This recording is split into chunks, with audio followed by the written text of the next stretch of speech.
केंद्रीय गृह मंत्री अमित शाह ने मंगलवार को कहा कि केंद्र सरकार जम्मू कश्मीर से अफसपा को वापस लेने पर विचार कर रही है। शाह ने एक साक्षात्कार में यह भी कहा कि सरकार की योजना केंद्र शासित प्रदेश में सैनिकों को वापस बुलाने और कानून व्यवस्था को अकेले जम्मू कश्मीर पुलिस पर छोड़ने की है। इसके बाद से प्रतिक्रियाओं का दौर शुरू हो गया है।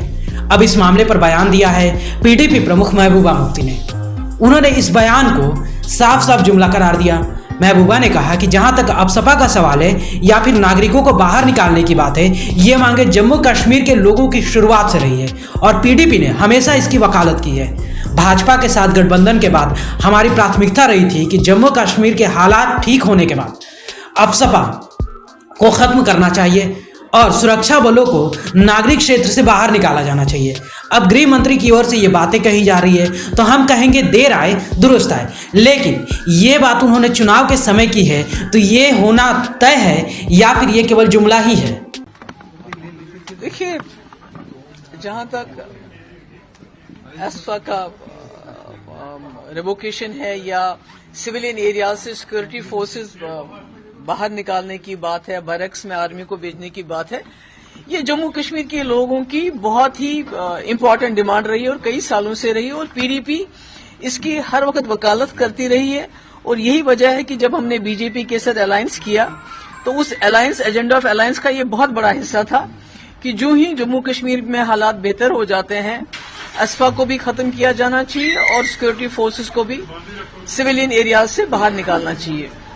तो आज जब होम मिनिस्टर साहब इसकी बात करते हैं तो हम ये कहेंगे देर आए दुरुस्त आए, क्योंकि जब भी महबूबा मुफ्ती या पीडीपी इसकी वकालत करते थे, इसकी बात करते थे, तो मुझे कहा जाता था ये एंटी नेशनल है, ये आर्मी के खिलाफ है, ये मुल्क के खिलाफ है। तो अब हम ये सोच रहे हैं कि बात इलेक्शन के वक्त इन्होंने की है, क्या ये वाकई सीरियस है या ये एक जुमला है? क्योंकि आपको याद होगा कि जब इन्होंने कहा 2 करोड़ नौकरियां देंगे हर साल में, इन्होंने कहा था कि गैस का सिलेंडर कांग्रेस 450 में दे रही है, हम 400 में देंगे।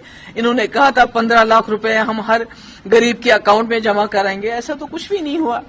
और इस वक्त मैं समझती हूं कि अगर वाकई अमित शाह साहब सीरियस हैं, ये करना चाहते हैं, क्योंकि हमने कई एरियाज ने, मुफ्ती साहब ने अपने एरिया में, जैसे अनंतनाग का हाई ग्राउंड है, टट्टू ग्राउंड है, हमने कोशिश की थी कि जहां आर्मी की जरूरत नहीं है वहां से उनको निकाल के बैरक्स में वापस भेजा जाए। अगर वो वाकई अमित शाह साहब सीरियस हैं तो आप जानते हैं 2019 के बाद हमारे हजारों की तादाद में हमारे लोग न सिर्फ जम्मू कश्मीर के जेलों में बल्कि जम्मू कश्मीर के बाहर की जेलों में बहुत ही अजाब में हैं। उनके खिलाफ कोई चार्जेस फाइल नहीं किए गए हैं, उनका जो अदालती कार्रवाई शुरू नहीं हो रही है, बहुत सारे लोग उसमें बीमार हैं, गरीबों के बच्चे हैं ये।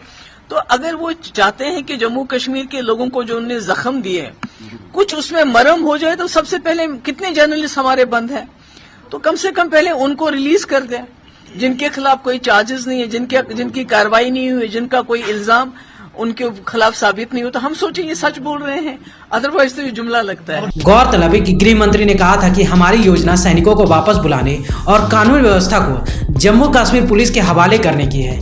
पहले जम्मू कश्मीर पुलिस पर भरोसा नहीं किया जाता था, लेकिन आज वे अभियान का नेतृत्व कर रहे हैं। ब्यूरो रिपोर्ट, सूत्रकार समाचार। हमारा यह वीडियो अच्छा लगा तो इसे लाइक करें, शेयर करें और हाँ, सब्सक्राइब करना ना भूलें।